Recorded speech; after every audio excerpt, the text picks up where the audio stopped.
So, Prism Diversified is a 18-year-old company going to be a green steel producer in Alberta. You might not think of Alberta as a big mining jurisdiction, but Saskatchewan, Alberta sawed off. Alberta got the oil and gas, Saskatchewan got the mining. It's time to switch around a little bit. It's a transformation. We have an iron ore vanadium deposit that's 43101 compliant, being updated next week. It's an emergence of a iron ore, clean energy. Alberta's got one of the cheapest energy sources in North America, using hydrogen, and it produces iron and steel products for the market. Our cost of production is based on the low-cost natural gas. The credits to the carbon sequestration is a green story. Many people like it. Many people don't find it appealing. But we have in Alberta all the ingredients to make a green steel project with these line items. Again, that's technical. I'm going to skip it. Anybody that wants to see it can sure download it from our website or ask about it later. Iron feedstock. This is a big enough project to produce at the final stage 3 million tons of ore to produce steel. The iron powder market is a higher profit margin, less volume. But we're going after 3 of those markets. How we get to the point where we're making steel out of iron is in a process these are many technicals that don't remind us of all the complexities of steelmaking. Prism's chlorination reactor with induction furnace is a game changer. It's happening in the world. We were with one of the leaders in Germany a month ago. They see us as a very, very good partnership. So we've got some relationships rolling there, with all these things being the standard traditional, and then the upscale to get higher purities. Emission reduction, it's a story in itself. I'll move on to that one. But Prism's reduction chlorination process is really where we have product in the ground, the elements are there, we know. So the CEO one day said to a group, he said, we have $140 billion worth of elements in the ground. And they looked at him with squeezed eyes and said, now what are you going to tell me after that? Because the earth is full of elements, but we have to extract them. We have to get them out. So the chlorination process here is a process that was developed in the 80s by a person at Alberta Research Council, which is now Innotech. They're doing our pilot.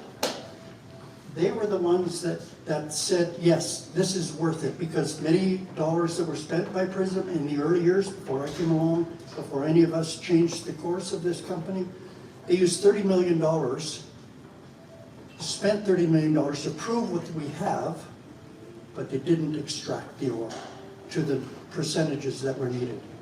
So that's where we came to December 2024, we were able to prove that chlorination process ourselves physically. This is where the vanadium pentoxide, vanadium metal comes in. It's an iron ore with vanadium in it.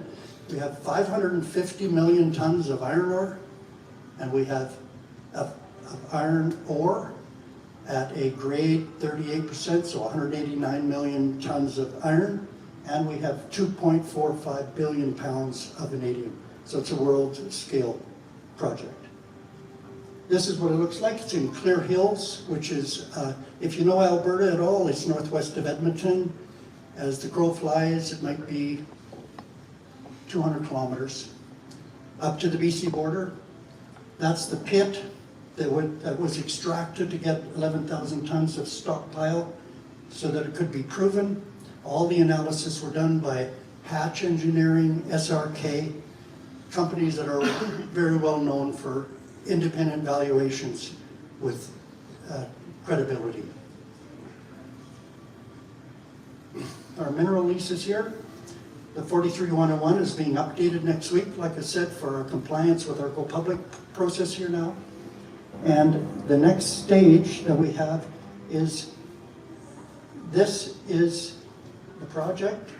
It's near surface. It will all be open pit. There's hardly any overburden on it at all. It's Alberta, flat as a pancake. And this goes from surface down to maybe 16 meters. So it's really easy to get. Lots of elements in it. Not on the map here is our request by Queen's University doing a study on rare earth elements. They were funded by the federal government to take this project on to look for rare earth elements. We will be talking about that in the future, but we don't have that information today. We know they're there, we just don't know what the quantities, etc. are. We know the iron ore and vanadium. There's like gold in this, there's other elements in this, but this is not what we're focusing on today. The revenue potential is large. This is what it ends up to be per ton of ore. It's a big project. We'll get exited to a major mining company is our goal. And the partnership that we have with the public company, he's done it before. And I could tell you more about him, but I'd rather do that when the public news release is out so I don't get myself in trouble. Thank you. Our people, John Merritt. I brought John Merritt in because I was assigned to reorganize this company. I was assigned to turn it around. It was insolvent at the time, heavily in debt. I asked John to help me out. He comes with a MBA. He handled a portfolio of private equity in the UK. 40 companies that were upside down after he left Cisco after 2000 when the tech boom to bust went. He organized and reorganized 40 companies, so he had a good handle on what we could do. So we went from heavy debt to zero debt, 113 million shares outstanding, valuation of 10 million, not 30 million that was spent in the ground, a $10 million valuation to go public. And I come with the TBA, that's a symbol, but it's got a .H behind it. I'll have to tell you about it as soon as the news release comes out. I'll send the message through Paul, and he can expand the audience. Our Director of Engineering, I like to talk about him because Demir Engineering, Demir, in their native language, they're Persians, 26 people work in Edmonton, and they handle all of the replacement parts for the potash industry. So they make 3D printed steel that's hard enough to use as the forks that drag out the potash. Every 2 weeks they replace them. Demir means iron in their language. They grew up in the iron business. They've had exposure all around the world with iron, so they're very good at developing what we have from pilot to full-scale production. Project development, Bill Berzins came to us. His relationship with AMG is very solid. He's under contract with AMG, so we see ourselves being an offtake to Europe, more than US or China or others. And Dr. Ed Bertram is the gentleman that patented in 1984 the process that we're now using. He left the company previously. We hauled him back in. He left the company because they were spending all the money going on the road to the left, and he is going on the road to the right. I'm talking as if you guys are looking, it's the right. So he got us back on track. We brought him in. He's an unpaid consultant. He has some options in the company, but he's 85 years old now. His passion is to see this project come to fruition. So 43-101, 182 million tons of iron, 2.45 billion pounds of vanadium pentoxide, proprietary technology. Our ore value is large. Our production of vanadium pentoxide, one of the geos at an engineering firm that was hired by us said, you'll knock the price of vanadium off the market if you supply it all at one time.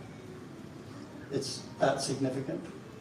So we have Clear Hills, it's got all the infrastructure around it, which is all oil and gas in the neighborhoods, lots of personnel for operating production. We're going to leave it there, because there's a lot more to talk about, but I don't want to bore you to death. Everything that you just spoken with regards to the Demir Engineering and all the other firms that you were saying that you're announcing your joint venture tomorrow and so forth and so forth. What's left for you guys to achieve to attain? Pilot, demonstration, and full scale. So you don't have a pilot yet? No, we're building the pilot. We're raising $2 million in the shell.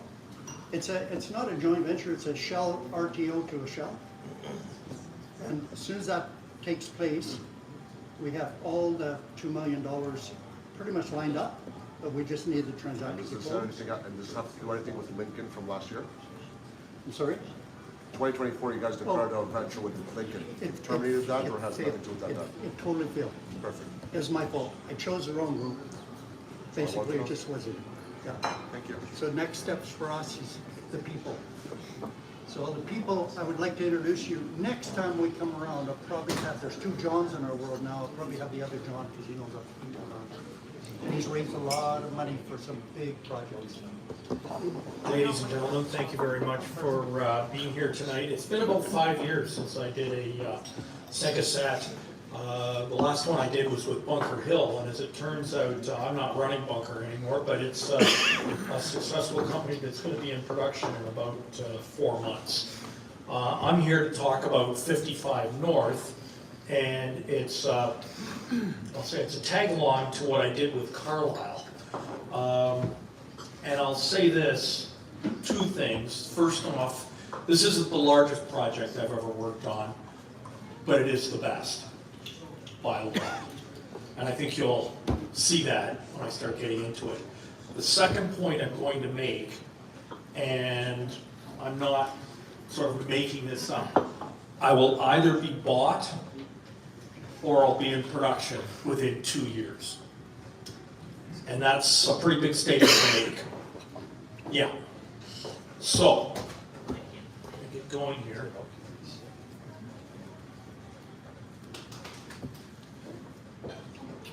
I sold the project to the north of me to Alamos Gold in 2016. It had about 5 million ounces in resource at the time. Alamos has expanded it to about 5 million in reserve and about 10 million ounces in resource. The one part of the project that they didn't want, they kicked it back out, was a project called Last Hope. And they let it go in 2016 into 2017. I went to them and asked, do you mind if I pick it up again? And they said, no, knock yourself out. So I did. It had about 25,000 ounces. I've drilled about it's either 186 or 184 holes. I think I missed on 7. All the rest of them hit. And I currently have a resource that's just shy of 400,000 ounces at 6 grams. And that's 43-101. I will start drilling again either in December or early January. It's open along plunge, but it's also open along strike. I've got about 1 kilometer strike length identified. The eyepiece geophysical survey indicates it goes for another 2 kilometers at least. And the key critical fact here is that it's going to be close to Alamos's gold mine. What makes this whole thing happen is twofold. One is the price of gold, and I think we're all a little amazed at where the price of gold is. And the second thing is Alamos announced in February of this year that they're going to be building somewhere between a 7,000 and 10,000 ton a day process plant, which will be 20 kilometers north of my Last Hope project. And you're going to say, well, why would they want me? I have 4 times their grade. And that really makes their job a lot simpler.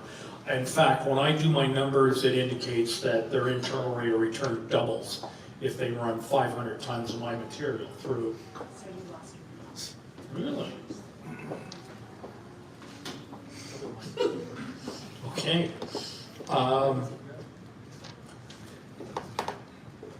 Alamos broke ground in the spring of 2024 to start building a 10,000 ton a day plant, and it'll be in production late 27, early 28.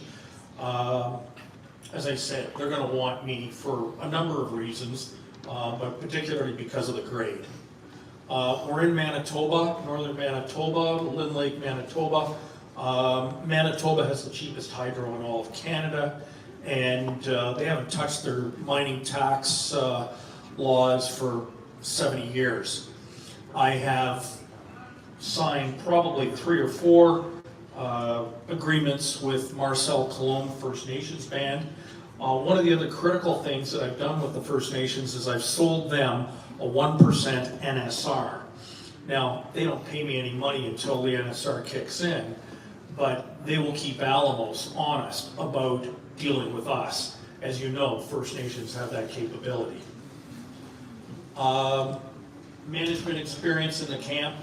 I've been operating in Lynn Lake, Manitoba for about 15 years. Having said that, I have created, I think, about 15 different companies, and I've sold 11. And of that 11, 8 are in production and 2 more are under construction. One is Bunker, and the second one is the gold project here that Alamos has. Attractive valuation. I'm not going to go into a lot of detail here. I'll let you decide. I've got a market cap of about $12 million today. I will let you play around with the numbers, but my numbers indicate that I've got a net present value of over $750 million. And like I said, I'll be in production in 2 years. So I can actually sit down and look at it, and I know I can go into production on my corner of my project for $15 million. I'm not building a process plant, I'm not building tailings, I'm not building a road, they're all there. I literally put in a ramp, a few, maybe 1 ventilation raise, generator, compressors, and I'll lease the rest. But I honestly, Alamos will probably take me out before that happens. Strong gold price. I originally did a 43-101 that used $1,600 gold, and well, you can see. I think I did this. PowerPoint about 2 months ago, because the price today is what, 44, 43, 42. Anyways, I'm not going to tell you where the price of gold goes. It's going.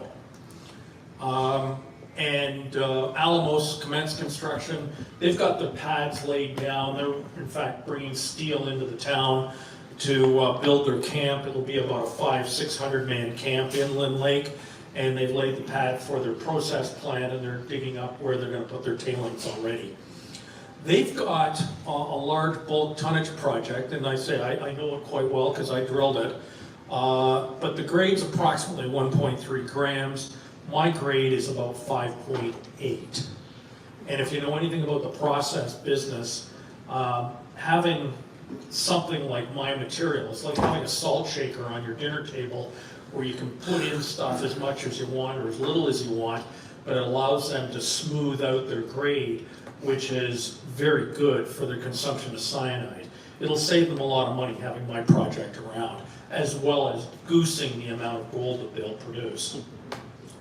I'll also point out a real-life valuation point relative to me. Rob McEwen bought the equivalent of, I'm trying to think of the name of it, it's down by Flin Flon.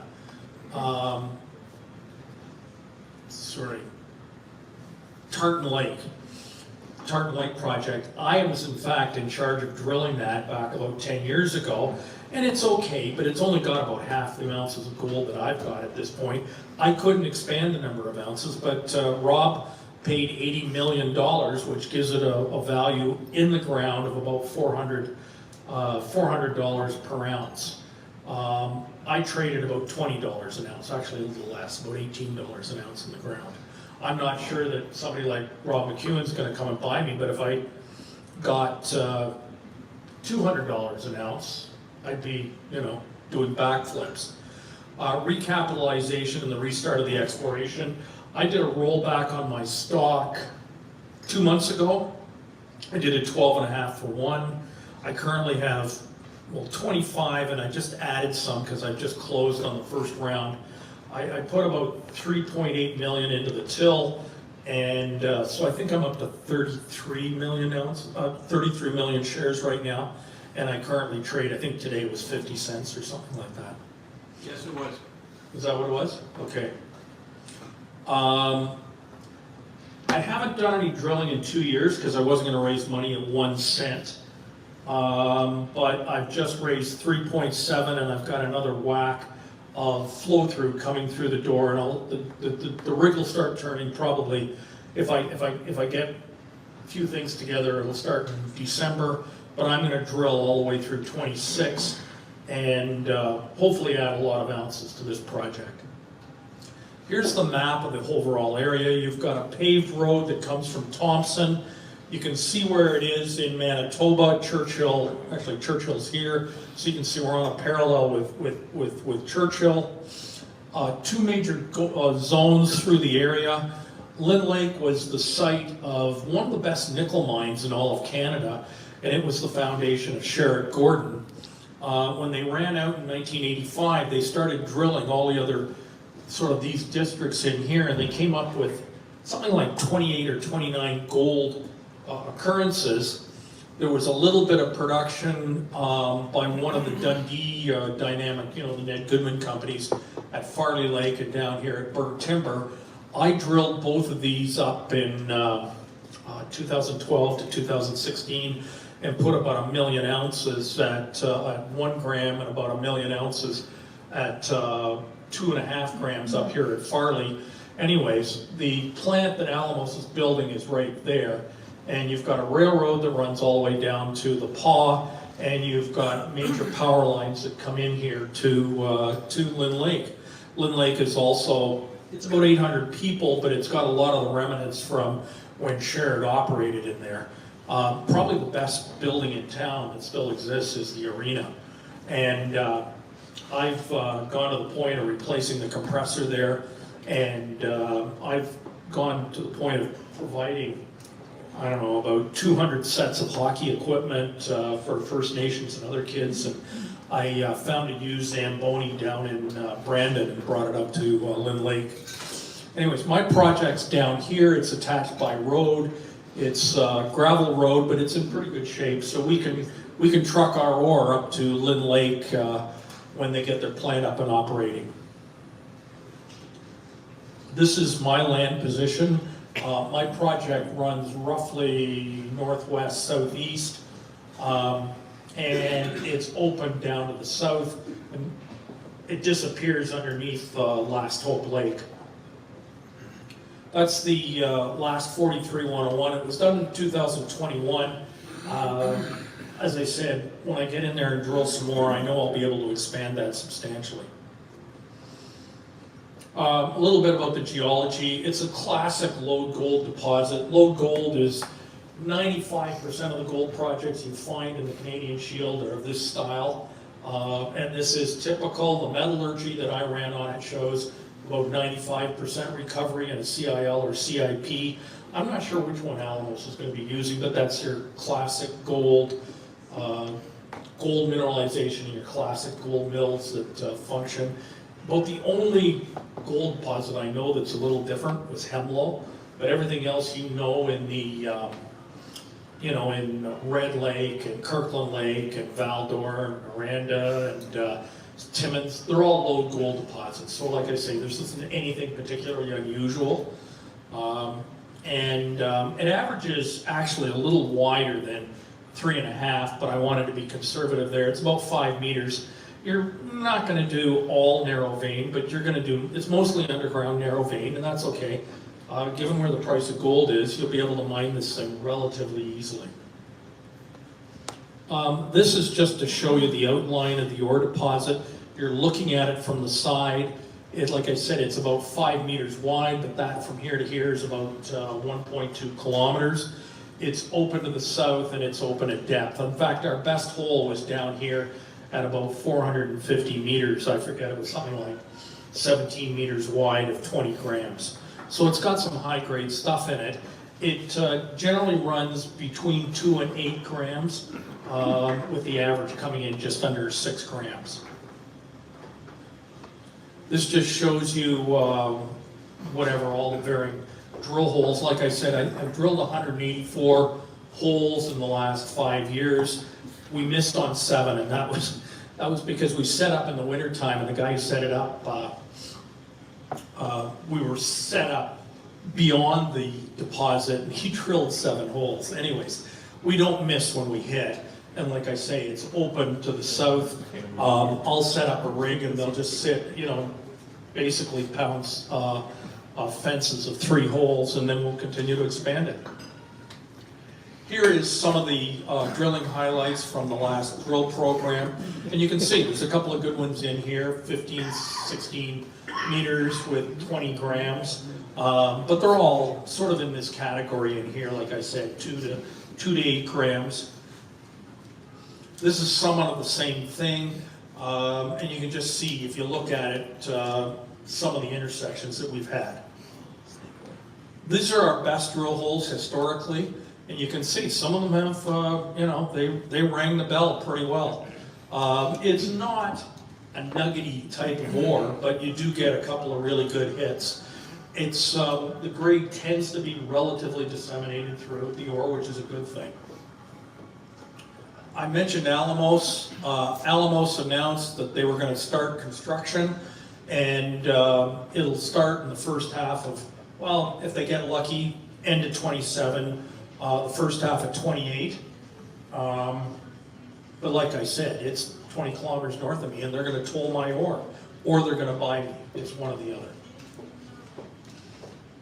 other. They have a pretty good proven and probable, but they've got a lot more resource that they don't talk about. A company of that size doesn't need to, but they've got a lot of ore there. I think they're claiming that they're going to be in production for 47 years. I think it'll be there 100 years from now. And I'm very familiar with it. As I said, I've drilled it. I know what they've got, and I know how my deposit will fit in with theirs. Historical mining area, I mentioned that Sherritt Gordon operated a nickel mine there for about 50 years. It's funny, the roads in Lynn Lake, inside the town, are called copper, another one's called nickel, another one's called gold. It's been a mining town since 1925. The infrastructure, there's a lot there. There's 5,000-foot paved runway with lights, and it's got a 44-bed hospital, it's got a functioning arena. It's got a lot of those things. You cutting me off? No.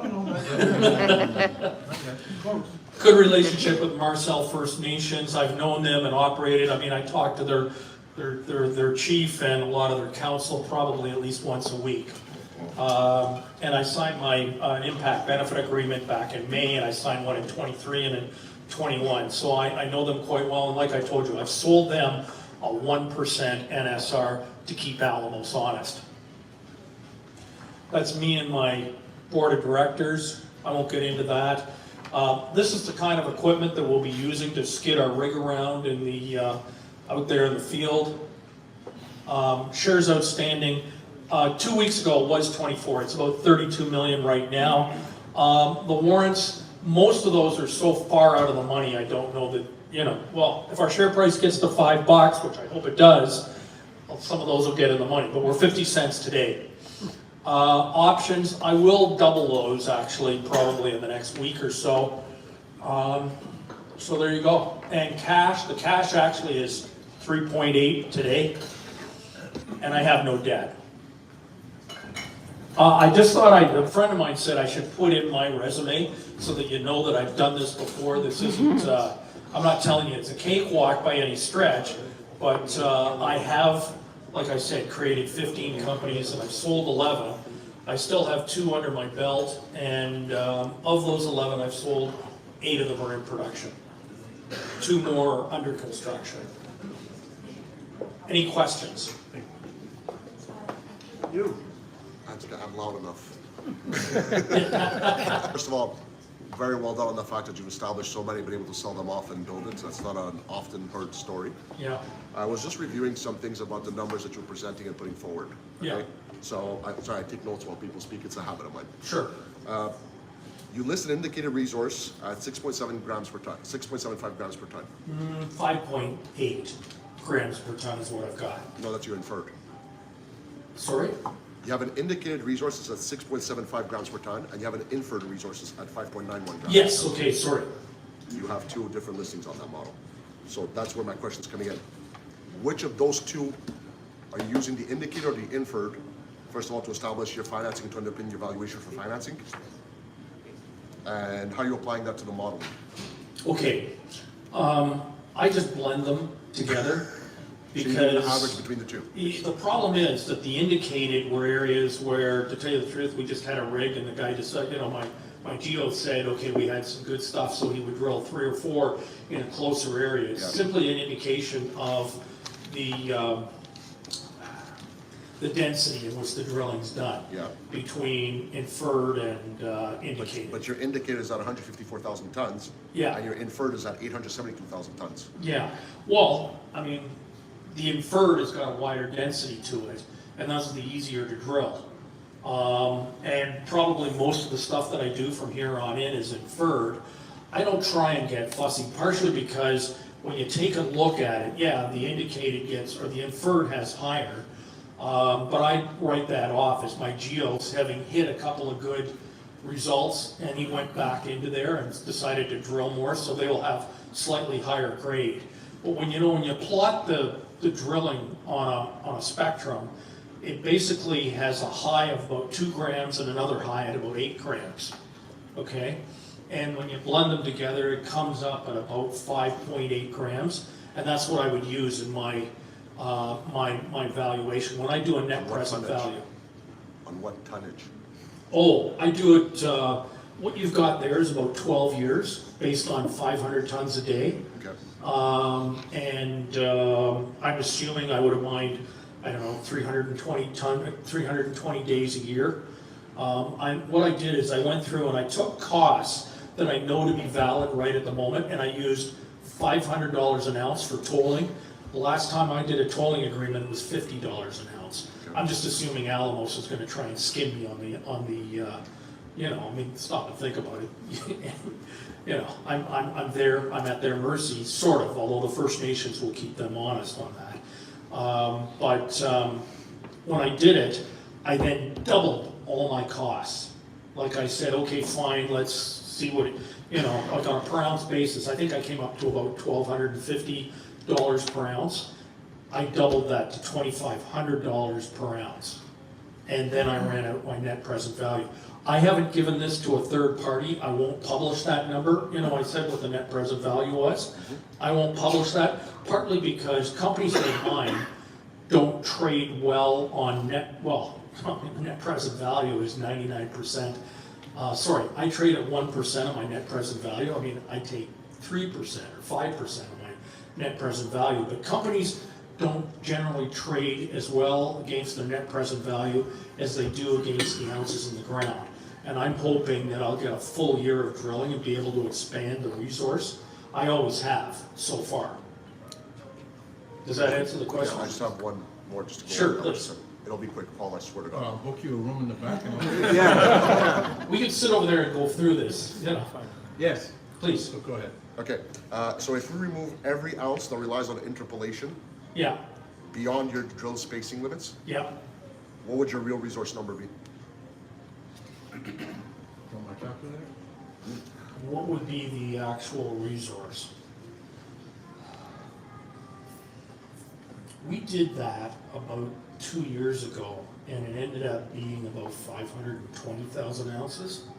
Okay. It goes higher. The other thing I should tell you, because the last time we did an NPV, the last time I did a 43-101, the price of gold we used was around $1,200. I think the price was $1,600 at the time, and we used $1,200, and it's, you know, whatever, $4,000 today. Interestingly enough, it didn't actually increase it very much because there's practically no gold below 1 gram within the deposit. Like I said, when you do the scatter plot on the assays, they come in around 2 grams and around 8 grams. And then when you blend them, like I said. So I would just point that out, that there isn't a lot of low-grade gold within the deposit, unlike the ones to the north, clearly the gold is quite a bit more disseminated in the Alamos deposits. Mine tends to be, as I say, higher grade, but sort of focused inside the fault and the shear zone that hosts the gold. Thank you. We're good? Thank you. Thanks, Paul. Thank you very much. I'm Steve Dunn, CEO of US Copper. This presentation is on the website, so you don't have to worry about writing down numbers or anything like that. Here are our highlights. We have a copper property in Northeast California. There's 2 historic mines. We have a current resource in the indicated category of 2.5 billion pounds and 400 million pounds in the inferred category. We have a PBA that was just published in January of this year with a net present value of 1.07 billion. And our market cap right now is 15 million. So if you're going to remember anything from this presentation, remember these 3 numbers. We have 3 billion pounds of copper, we have an NPV of $1 billion, and our market cap is 15 million. Here's the history of the project. It was in production in the period 1915 to 1930. It was shut down in 1930 because of the Depression. The price of copper fell from 15 cents a pound to 5, and our cost of production was 10. It sat idle until the 60s. Placer Dome picked the project up and drilled 400 holes, calculated a resource of 4 billion pounds, was about to put it into production in 1972, and the price of copper fell again, so it was put back on hold. They dropped the property because it became focused on gold. Ex-Placer people picked the property up in the 2000s. They ran out of money. We picked the property up in 2013. We've had 3 drill programs and we've done 2 PEAs. Here is the historic production. They produced 160 million pounds of copper at a grade of 2.2%. They also had silver and gold credits, and I can talk about that later. There's a rough depiction of where we are relative. The closest large city is Reno. We're 90 minutes from the Reno airport. It's all highway. We've got infrastructure in place there. There's railway spurs 7 miles away, hydro. There's a local population that would be useful for mining. We're in the mountains. We're at least 15 miles away from the closest town. There was a forest fire that went through there 4 years ago, so there's hardly any trees left. There's also very little forestry that goes on in the community now. We're in a county with 20,000 people. So this project would have a huge impact on it. There is our current resource, 400 million tons in the indicated category at a grade of 0.3. You can see that gives us 2.5 billion pounds, and we also have 21 million ounces of silver. Rough summary of our PEA. The calculated mine rate would be 60,000 tons a day. This would be a very big operation. The strip ratio was 0.9. So the reason for that is all 3 deposits that we would be mining are right at surface. We had an economic impact study done for the community. Quick summary, $750 million in taxes over 14 years would go to 3 levels of government. So this is something that would be very, again, impactful for the local community and the state of California.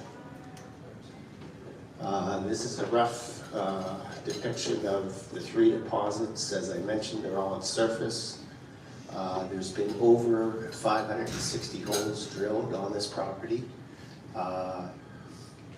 We know the mineralization goes as deep as 2,400 feet, although the deepest hole we've drilled is 1,200 feet.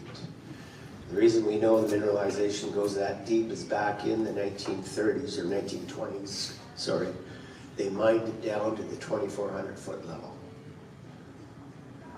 Here's a cross-section of one of the mines. It's called Ingalls. They had 17 levels. They were still mining 4% copper back in 1929. So we know the copper's there. Here's the Superior deposit, a cross-section as well. This thing they mined sideways into the mountain. They drove 5 adits into it. You can see the red veins is what they were mining back then. The average grade was around 2.5%. The rock has been drilled in between these veins. That is where our current deposit comes from. You can see there's many samples, both from drilling and grabs, running 0.5, 1%. There's a lot of copper there. Steve, how deep are those holes? The adits or like the depth, like how far down is it? This adit goes about 800 feet, or no, it goes approximately 4,000 feet into the side of the mountain. So it's Almost, So it's all vertical. All all horizontal. these are vertical. Horizontal. Horizontal, that's right. Yeah. They're from the side of the mountain. Yeah. Okay, I got you. Angles, we can't get in there anymore. It's all been caved. Okay, but there are 17 levels there. Mining in California. Why do we have a market cap of 15 million? It's because we're in California. Most people don't believe that we'll ever get a permit there. One of the interesting things is California is one of the most productive states when it comes to mining. They're the 4th largest in terms of dollar value produced. People might have heard of MP Materials. It's the only rare earth producer in the United States. They have a huge open pit in California. Equinox is another company that has 2 large open pit gold mines in California. So can you mine in California? Yes, you can. The U.S. government has all of a sudden started showing huge support for mining. That's because of the new administration. They've announced many new programs. That they're insisting that all agencies respond to any mining application within 30 days. They're making investments in mining companies.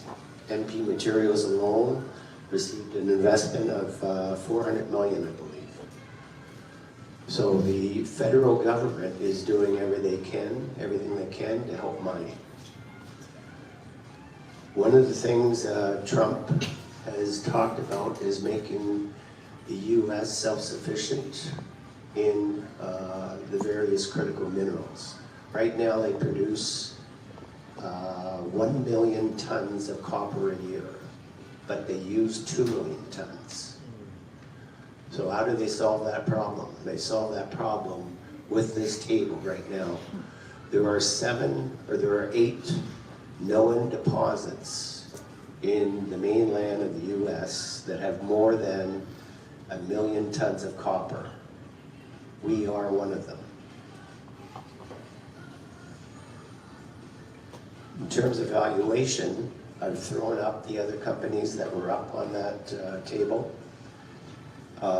Most of them have market caps in the area of 200 and 300 and 400 and $1 billion. Our market cap is 15 million. And again, it's because we're in California. There's been very little belief that we'll ever get a permit. We trade at our 1% of our NPV.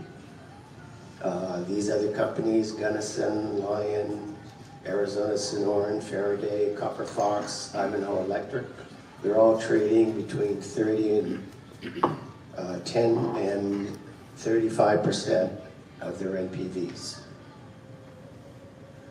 Here's our capital structure. We have 150 million shares outstanding. We're trading at 10 cents. These are our objectives for the remainder of this year and next. We just released our PEA. We're using that to try to find a JV partner because the next steps are basically advancing to the pre-feasibility level. We've started metallurgical studies to be ready to begin the pre-feasibility, but the pre-feasibility alone is going to cost us probably $10 million. We do need a JV partner. It's very difficult to go up and raise $10 and $20 million when your NPV is 15. So that is what JP over there is helping me do, trying to find a JV partner. So in summary, US copper, 3 billion pounds of copper that are current. We're in the USA on federal land. That's important because it's Washington that we need to deal with when it comes to getting a permit. It's not the state of California. We have significant exploration upside because we've only drilled down approximately 1,200 feet on our 3 deposits. We have an NPV of $1 billion. There's significant community benefits. We have infrastructure in place. We have proven metallurgy because the mine has been in production before. We have an IOCG that hosts our deposits, which means there is very little acid rock drainage. That is something that will be very useful when it comes to getting permitted. And our market cap is 15 million. So the question to all of you is, do you think a 15 million market cap should be the number for a company with these assets? Do you think we can move through the permitting process as Washington wants this critical mineral issue to be solved? That's it. Thanks. Now, do you have any questions? Not you. If you were gonna build it out yourself, is there milling nearby, or you just be a miner, not a milling? No, there was a mill there. There was a railway right up to the attic, but it's all gone. So your CapEx, you're doing all by yourself, CapEx to get that? CapEx is 960 million. Okay, thank you. Paul? Yeah, I would say that regardless what government is in federally, you're gonna probably get permitted. That's my idea. But what about people like Robert Friedland and some of their technologies and guys like Rob McEwen? There's not many copper things this size in the US. That's right. Again, it's probably good. If you're thinking there might be some M&A in the US copper space, this is a good table to keep on your desk. There are very few companies that are available that have large deposits. We have been talking to a number of companies, but in my opinion, there is no sense of urgency at all with any of these producers. I think they feel they've got what they need right now, and they're also worried about the political situation longer term. So I think, in other words, can they get permitted before the current administration changes? So I think that's one of the things that goes through their minds. $6 or $7 copper might change things. Or Nancy Pelosi's daughter getting in. Like you mentioned, I think the biggest bet against your company is whether you'll be able to get a permit to mine, Yeah. to mine the area. Yes. Yeah. But if you were able to get the permit, how long would it take you to build out that mine? 2 years. I've read that to build a copper mine takes closer to 10 years. But I don't know about your mine, but No, if you've done all the studies, you have all the engineering, say you've got the feasibility study done, you can get the permit in 2 years. So, on the permitting front, we have been talking to people in Washington. I have a permitting consultant, I have a permitting lawyer. We are working on various endeavors to move this thing ahead and to get it recognized by the right people. There's something called Fast 41, which is a dashboard for mining projects. We've been told that our project belongs on that dashboard, but not to ask to be listed until we're actually ready. And you can't say that you're ready to be on the dashboard until you know your timelines for all the various studies that are required for the various permits. We're probably 9 months away from being there. Thanks, Paul. There's just some things that I was noting very quickly, and I'll be very fast about it. First of all, your grades you're claiming are 0.31% of copper. Yes. Okay, but I just find that a bit low, given that the usual averages are anywhere between 0.5 to 1. That's just a note. I'll just come to the question right after that. Yep. Okay? Like, the usual averages that are looked for in copper projects is between 0.5 to 1, and you guys are toward a 0.31. Here are the average grades. Yeah, for 0.31. all of these deposits, but 0.3 isn't No, I'm saying, but unusual. most of the industry average when they're raising funds are bringing forward 0.5 to 1. No. No. No. Well, that's what it. I'm in copper too, and it's point, you have mines right now producing that have been open at 0.12. So the average right now is between 0.20 and 0.60. That's the average. So what you're right For about. us non-miners, bankers, we like 0.5. Depends on the If I overburden, just find a mine that asks for The number 0.5. is 0.5. surface But you have to mining, have You're a gonna big pay ore more. body. surface mining, That's it's gonna not need this it issue. down to 0.55 now. Sorry? I have one That's question. gonna need Yeah. JP, how close are you to Trump? Very good, and that's all I want. But I just want to respond to the 0.5, that's a fair question, okay? A lot of people have that rule of thumb.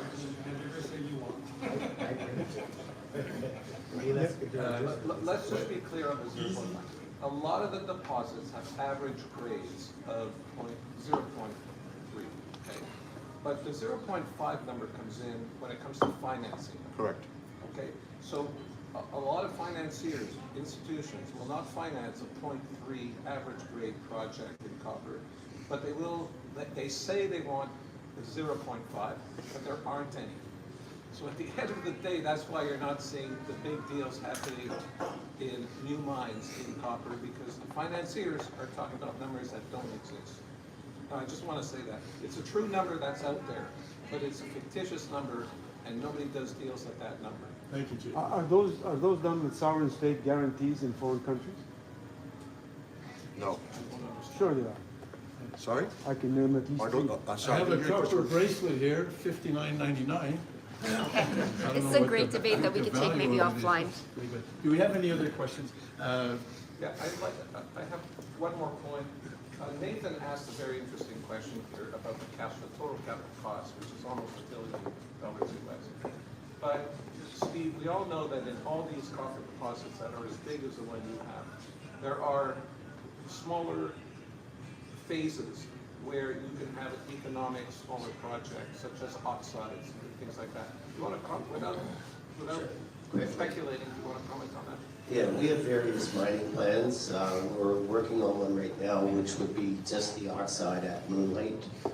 And the capex there would be approximately 120 million. And it's a significantly smaller footprint. And the reason we're doing that is it would be easier to get permitted. Got an IRR on that part? Not yet. The grade of that oxide is approximately 0.45. So there are numerous mining plans that could be put forth, all with various capexes. And how would